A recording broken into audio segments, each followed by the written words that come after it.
Ali bin Abi Talib. How old was he? He was 20 years old. So he fought Walid bin Utbah, who was a very famous man for being brave, and he killed him. Ali bin Abi Talib killed him. وفي Uhud, we know what happened in Uhud. Many of us know what happened in Uhud when the kuffar, they went around the mountain, and the Muslims, the majority of them flew away, and some of them were firm, they did not flee. From them was Ali bin Abi Talib radiallahu anhu. تقاربوا يا أخوة تقاربوا. Come closer. The ones in the back, come closer. Let us be a closer circle.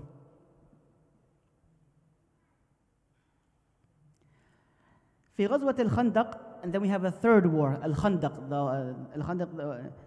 نعم. ظهر عمرو بن ود للمبارزة. ظهر عمرو بن ود, he was known to be very, very brave. From the kuffar as well. And this was in the war of Al-Khandaq, Al-Ahzab. غزوة Al-Ahzab. We know what happened in غزوة Al-Ahzab when all of the kuffar, they allied in the area. They allied with kuffar Quraysh with the intention of abolishing all Muslims. So let us just kill them all. It was over 10 tribes from the Arab Peninsula, from the Arabic Peninsula. They all gathered for this intention. Let us kill the Messenger Muhammad sallallahu alaihi wasallam and all of the companions, and that's it. We won the war. Islam is finished. We're good to go. So from these men who stood out to show his braveness was Amr ibn Wud. Amr ibn Wud. And he showed up daring the Muslims to have someone show up one-on-one. And the one who showed up was Ali bin Abi Talib radiallahu anhu and killed him. Ali bin Abi Talib killed him. وشهد الحديبية. He also fought in the war of Al-Hudaybiyah. فبايع النبي صلى الله عليه وسلم تحت الشجرة على الموت. We know what happened in Sulh al-Hudaybiyah. Not a war happened. A war didn't happen in Al-Hudaybiyah. But it was said that Uthman bin Affan radiallahu anhu, because he was a messenger. He was a messenger. They sent him to Mecca, and it was said that he was killed. And this was something very big at that time, to kill the messenger. To kill the one who was sent as a messenger. And killing him was a huge thing. No one even does it. So it was said that they killed Uthman. So all the Muslims gathered with the Messenger sallallahu alaihi wasallam under the tree, and they give him bay'ah. We give you a covenant until we die. We will fight even if it means death. From them was Ali bin Abi Talib radiallahu anhu, and he was the one who wrote the sulh. Later on, the war didn't happen. No blood was shed and no war happened, but they wrote the sulh. They wrote a covenant between them and Kuffar Quraysh. Who was the one that wrote it? Ali bin Abi Talib radiallahu anhu. Another war, the war of Khaybar. He was the one that held the flag at the war of Khaybar. And in the war of Khaybar, the Messenger sallallahu alaihi wasallam said, I will give this flag tomorrow. Meaning he will give this flag tomorrow to the man who will go and lead the war of Khaybar. I will give the flag tomorrow to a man who will lead the war in Khaybar. This man loves Allah and His Messenger, and Allah and His Messenger love him. So when the Sahaba radiallahu anhum heard this, everyone wanted to be that man. Umar ibn Khattab radiallahu anhu said, I never wished for leadership until that day. Not for the sake of leadership, but for what? Because the Messenger informed them, this man loves Allah and His Messenger, and Allah and His Messenger love him. So the next day came, they're waiting. Who are you going to give the flag to? The Messenger sallallahu alaihi wasallam said, where's Ali? They said he's complaining from his eyes. He was sick. He had some ramad in his eyes where he can't open his eyes. The Messenger sallallahu alaihi wasallam spit on his eyes, and the pain went away. He took the flag, and there was no such thing, resting for a day or two after he got better. He took the flag and he went for the war. He went for the war in Ghazwat Khaybar. And the Ghazwat Khaybar, it was fortresses for the Jews. From these fortresses was the fortress of a man. This man's name was Marhab. Companions tried the first time to open this fortress. They couldn't. Other companions tried to. They couldn't. Ali bin Abi Talib radiallahu anhu opened this fortress. He got in and he killed them. وشهد غزوة حنين, and he also attended the war of Hunayn. Hunayn happened after the sulh with Ahl Makkah. قال أنس رضي الله عنه, and he's describing Ali رضي الله عنه, كان علي رضي الله عنه أشد الناس قتالا بين يدي النبي صلى الله عليه وسلم. He was the most courageous, strongest يعني أشد الناس who would fight between the hands of the Messenger sallallahu alayhi wa sallam. Ghazwat Tabuk, he didn't attend. Tabuk war, he didn't attend. Why not? Because the Messenger sallallahu alayhi wa sallam wanted a man to stay in Medina. He wanted a man to stay in Medina to govern the matters of Medina. طيب, when Ali got the news that he wasn't going to attend Tabuk, oh Ali, I don't want you to attend Tabuk, was he happy with this or was he sad? Was he happy or sad? He was devastated. Look at his answer. The Messenger sallallahu alayhi wa sallam informed him, look at his answer. Are you seriously going to leave me with the children and the women? Are you going to leave me in the Medina with the children and the women? The Messenger sallallahu alayhi wa sallam replied to him, showing the Messenger sallallahu alayhi wa sallam's relationship with him. So the Messenger sallallahu alayhi wa sallam wanted to explain, listen Ali, this is my relationship with you. Listen to this comparison, a beautiful comparison. He said, oh Ali, aren't you pleased to be for me like Harun was with Musa? Aren't you pleased to be with me like Harun was like for Musa? Not meaning that you're a prophet like I'm a prophet, but with a relationship and the companionship. This is my relationship with you, similar to the relationship with Harun and Musa. وكان علي بن أبي طالب, from his characteristics, is that he was a very generous man. His akhlaq were very, very high. He was a very loyal man in his relationship with people. And he would also, subhanallah al-azim, he would preach, listen to his characteristics, he would preach the values and the virtues of those before him, his elders. Who can name me three of his elders other than the Messenger sallallahu alaihi wasallam? Who can name me three of the elders of Ali bin Abi Talib radiyallahu anhu? You can even name one. Anyone. Hamza is one of them, yes. But who were more virtuous than him? Abu Bakr radiallahu anhu. Who's another one? Umar radiallahu anhu. Who's the third one? Uthman radiallahu anhu. Uthman radiallahu anhu. The Messenger Ali bin Abi Talib radiallahu anhu, he was the fourth best one. So let's listen to his respect, his love for these three. His love and his respect for these three. When when the Messenger sallallahu alaihi wasallam passed away, Ali bin Abi Talib gave the bay'ah to Abu Bakr radiallahu anhu. Yes, he differed with Abu Bakr with the wealth of the Messenger sallallahu alaihi wasallam, not going to Fatima. There was a difference of opinion. Abu Bakr went to the house of Ali bin Abi Talib to negotiate this matter. Abu Bakr or Ali bin Abi Talib radiallahu anhu told him, I'm not negotiating with you about the Khilafah. I'm not negotiating with you your virtues. You're more virtuous. And while Ali was explaining this to Abu Bakr radiallahu anhu, what happened? Ali cried. When he was explaining this to Abu Bakr radiallahu anhu, he cried radiallahu anhu. After Abu Bakr passed away, he gave the bay'ah to Umar. And when Umar was stabbed radiallahu anhu, what happened? He chose 6 people to choose the Khalifa after him. He said, I'm going to choose 6 people. I know for a fact that these 6 people, the Messenger sallallahu alaihi wasallam was pleased with them when he passed away. From them was Ali radiallahu anhu. And they agreed to give the bay'ah to Uthman radiallahu anhu. So he was from the people that gave the bay'ah to Abu Bakr, to Umar, to Uthman radiallahu anhum.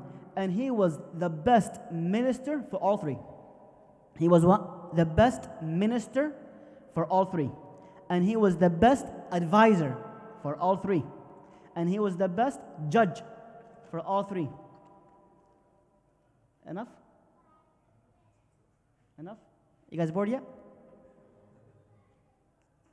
Don't be shy. Huh? Should we finish? Finished? قال علي رضي الله عنه إن رسول الله صلى الله عليه وسلم قد ولى أبا بكر أمر دينهم. The Messenger of Allah صلى الله عليه وسلم gave authority for Abu Bakr radiallahu anhu for the matters of their religion. فَوَاللَّهُ الْمُسْلِمُونَ أَمْرَ دُنْيَاهُم. If Abu Bakr radiallahu anhu was to be given the authority of religious matters at the time of the Messenger sallallahu alayhi wa sallam, we should trust him to give him the dunya matters. So they gave him the khilafah radiallahu anhu. He said, فَبَايَعُهُ الْمُسْلِمُونَ وَبَايَعْتُهُ مَعَهُمْ فَكُنْتُ أَغْزُو إِذَا أَغْزَانِي. I would be from those who would be in war when he sends me. وَآخُذْ إِذَا أَعْطَانِي. I would take if he gives me. وَكُنْتُ صَوْتًا بَيْنَ يَدَيْهِ فِي إِقَامَةِ الْحُدُودِ. كُنْتُ صَوْتًا بَيْنَ يَدَيْهِ. And I was his stick in his hand. Ali says, I was the stick of Abu Bakr in the hands of Abu Bakr radiallahu anhu. He said the same exact thing about Umar and the same exact thing about Uthman radiallahu anhum jami'an. And Umar radiallahu anhu sent Ali to Najran to be the judge of that area. وَزَوَّجَهُ بِنْتَهُ كُلْثُوم. His daughter Kulthum, he had her marry Abu Bakr, Umar radiallahu anhu. When Umar was stabbed, Ali said, Rahmatullahi alayk Aba Hafs. May Allah's mercy be upon you, O Abu Hafs. فوالله ما بقي بعد رسول الله صلى الله عليه وسلم أحد أحب إلي أن ألقى الله بصحيفته منك. May Allah's mercy be upon you, O Abu Hafs. Wallahi, there is no one on planet Earth after the Messenger sallallahu alaihi wasallam that would have his scriptures of good deeds than you. If I would hypothetically take somebody's good deeds and have his good deeds with me, that man would be Umar radiallahu anhu. Ali bin Abi Talib was the one who said this. وكان يقول خير هذه الأمة بعد نبيها أبو بكر ثم عمر. The best people after its prophet is Abu Bakr and Umar. He said about Uthman, لو سيرني أي أخرجني إلى صرار موضع شرق المدينة لسمعت وأطعت. If it was to the fact that Uthman would kick me out of Medina to a place towards the east of Medina, I would listen and obey. ولما قتل عثمان لم يكن أحد أحق بالخلافة منه. When Uthman was killed, the one who deserved it most, the khilafah, was who?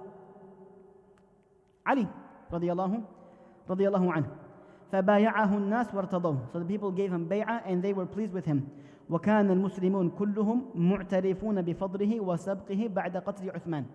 All of the Muslims agreed that he was the best companion after the death of Uthman radiallahu anhu, and that there was no one more virtuous than him. When Aisha, when she gave the nasiha, when she was giving advice to a man, his name is Abdullah ibn Budayl, she told him, إِلْزَمْ عَلِيًّا فَوَاللَّهِ مَا غَيَّرْ وَلَا بَدَّلْ. Because to Ali wallahi did not change anything of the religion. وَقَامَ بِالنَّاسِ فِي الْعَدْلِ. When he was a Khalifa, he was known to be very, very just. لا يحيد عن الكتاب والسنة. He wasn't away from the kitab, from the book of Allah or the sunnah of the Messenger صلى الله عليه وسلم. قال ابن بطة رحمه الله: لا نعلم أحدا من المسلمين من أهل العلم روى أن عليا خالف أبا بكر ولا عمر ولا عثمان في شيء مما حكموا به. There was no difference in the judging of Ali radiallahu anhu that was different than the judging of Abu Bakr, Umar and Uthman. وكان مفتيا رضي الله عنه. And he was a very, very righteous mufti. He would give fatwa. قال ابن عباس رضي الله عنه: إذا حدثنا ثقة عن علي بفتيا لا نعدوها. When a fatwa will come to us from Ali, we will not take anything else. Even though they were older than him, the Sahaba radiallahu anhum, they would go back to his fatwa. They would go back to what he said. Many matters. And he was known to be a very, very strong judge. To the fact that Umar, imagine somebody like Umar saying, أقضانا Ali, the best judge that we have is Ali radiallahu anhu. So, was he a strong mufti? Being a strong mufti, being a strong judge, do you have to have a lot of knowledge or a little bit of knowledge is enough? This means if Umar is saying you are the best judge, that you have that you are the best, that they will go back to him for fatwa. This means his knowledge was abundant. He had a lot of knowledge. Yet he would not say anything that he wasn't sure of. Look at this example. خرج على أصحابه يوما فقال ما أبردها على الكبد.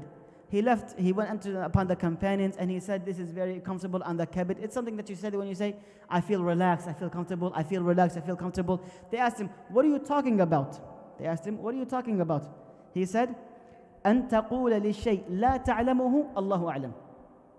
The fact that I am saying about things that I don't know, Allah knows best. When he was asked, هل عندكم شيء من الوحي إلا من كتاب الله قال لا والذي فلق الحبة وبرأ النسمة ما أعلمه إلا فهما يعطيه الله رجلا في القرآن. They weren't specified with anything else other than what was in the Quran and the Sunnah. So did Ali have any special knowledge that was it conveyed something else that wasn't conveyed to other people? No, he only had the knowledge of the Quran and the Sunnah. And he was known to be extremely held fast to the Sunnah of the Messenger sallallahu alaihi wasallam. Let's listen to what he said. ما كنت لأدع سنة رسول الله صلى الله عليه وسلم لقول أحد. I will never leave the Sunnah, the way, the sayings, the actions of the Messenger sallallahu alaihi wasallam for whoever says. It can be anyone, and they can say anything. But if it differs with the Messenger sallallahu alaihi wasallam what he says or does, I'm not going to take it. And this was reported by Bukhari. And he would try his best to find what the Messenger sallallahu alaihi wasallam said and not say anything except what he said. For example, he said, إذا حدثتكم عن رسول الله صلى الله عليه وسلم فلا إن أخر من السماء أحب إلي من أن أكذب عليه. If I'm telling you, are you saying this? If I'm telling you that the Messenger sallallahu alaihi wasallam said something, then you guys have to know something. If I were to fall down from the skies, this would be more beloved to me than to lie about the Messenger sallallahu alaihi wasallam. Nasihun al-ummah. He was very, he loved the best for the ummah. كثير الموعظة والعبادة والذكر. And his ibadah, his worship to Allah was abundant. And he would constantly remember Allah. حريص على الخير والإنفاق. He was known to be a very generous man. متين الديانة. His religion was very strong. لا يحابي في دين الله أحدا. He wasn't shy from people. When you're very strong, sometimes what shows weakness in your religion is shyness from others, right? Sometimes you want to do something, you don't want to do something, I'm too shy to pray, I'm too shy to do this, I'm too shy to do that, so on and so forth. This wasn't Ali. He was very courageous, very brave. بُلِيَ في خلافته بفئة جعلته إلها فحرقهم. There were people who were saying during his time, Ali is a God, Ali is Allah. So Ali burned them. وَبُلِيَ بِفِئَةٍ كَفَّرَتْهُ فَقَاتَلَهُم. And there were other people who were saying that the Sahaba are kuffar. He staged the war against them. وَكَانَ مُتَقَلِّلًا مِنَ الدُّنْيَا مُعْرِضًا عَنْ زَهْرَتِهَا. And he was a person, subhanAllah, from his characteristics, is that he wasn't looking for abundance in wealth. He wasn't looking to be extremely rich. Rather, he was kind of a man who was away from this dunya. قال مسلم ابن هرمز رحمه الله أعطى علي الناس في سنة 4 عطيات. Now today's days, how many times in 1 year does the government give you? Tax returns, how many times is that a year? Twice? 3 times? 4 times? Once? Anybody lives in America here? How many times a year does the government give you back? Tax returns, they call it. 1 time only?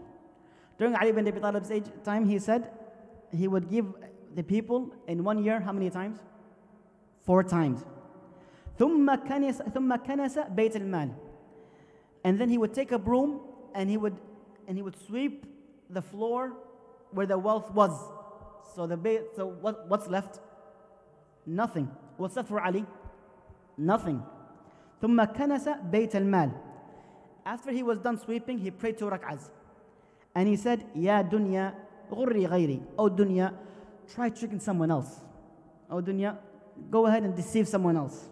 Meaning he wasn't into this dunya. He wasn't into this worldly life. ولشجاعته وقوة شكيمته لم يقتله الخوارج إلا غدرا. And he was known to be a very brave man. After hearing the seerah of Ali, was he a very brave, strong, courageous man? But he died how? He was killed. He was killed. Who killed him? The Khawarij. The Khawarij killed him. How did they kill him? Did they kill him face to face?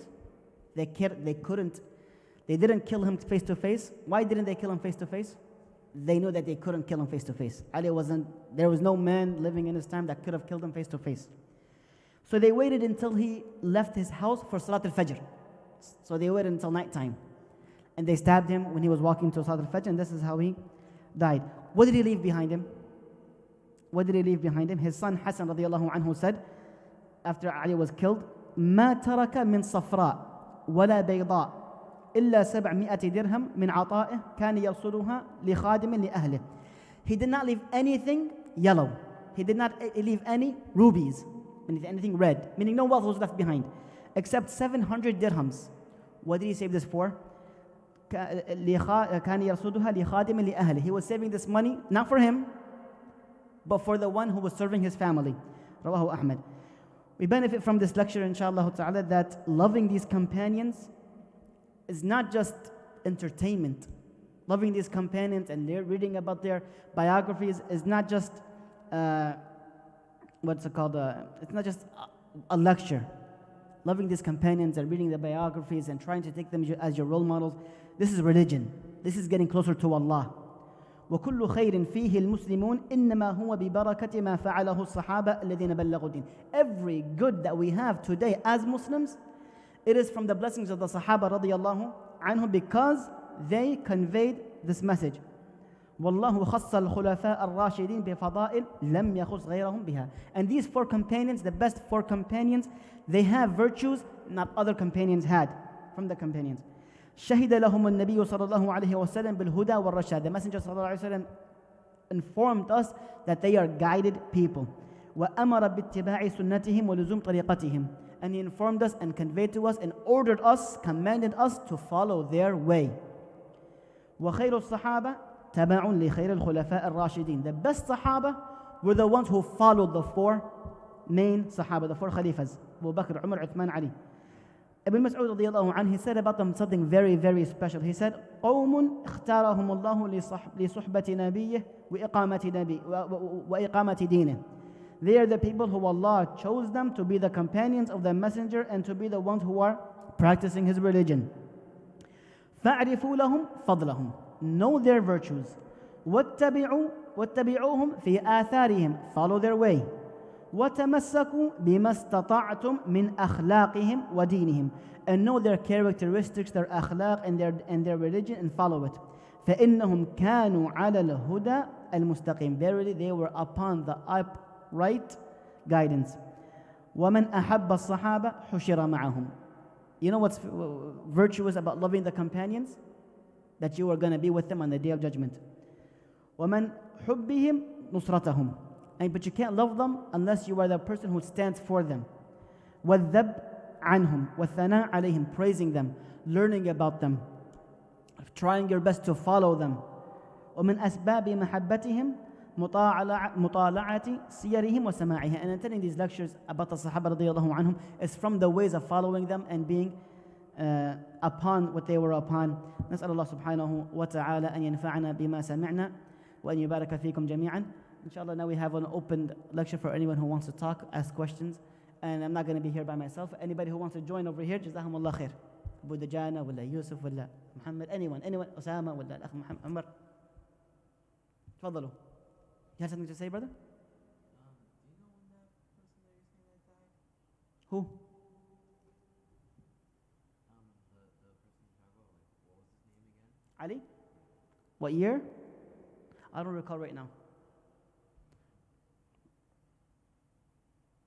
It doesn't, the question doesn't have to be about Ali radiallahu anhu.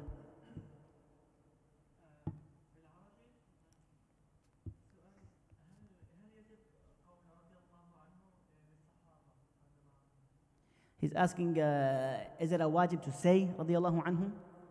It's not a wajib to say it, but it's a wajib to believe it. It's an obligation to believe it, of course. But saying it is from the adab.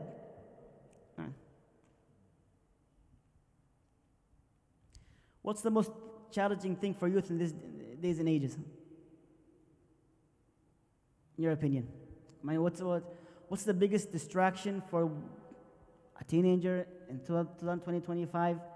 You know, this is the biggest distraction that keeps me away from the masjid, keeps me away from praying, This is the biggest distraction that makes me not learn the Quran and so on and so forth. This is a question that I seriously have and I want to hear the answer from you guys.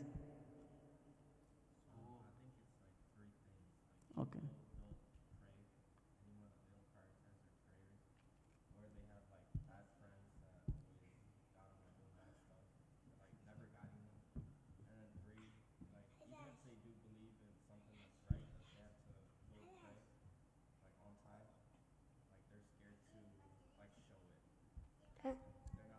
Not courageous.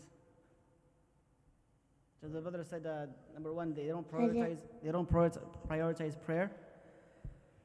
The second thing I think would bad companionship, and the third thing is unpraised shyness, right? Yeah.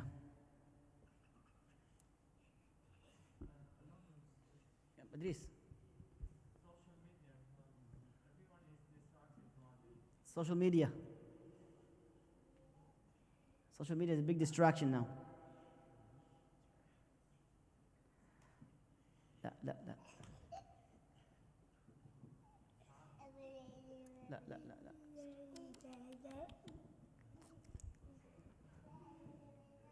Kids are a distraction for lectures.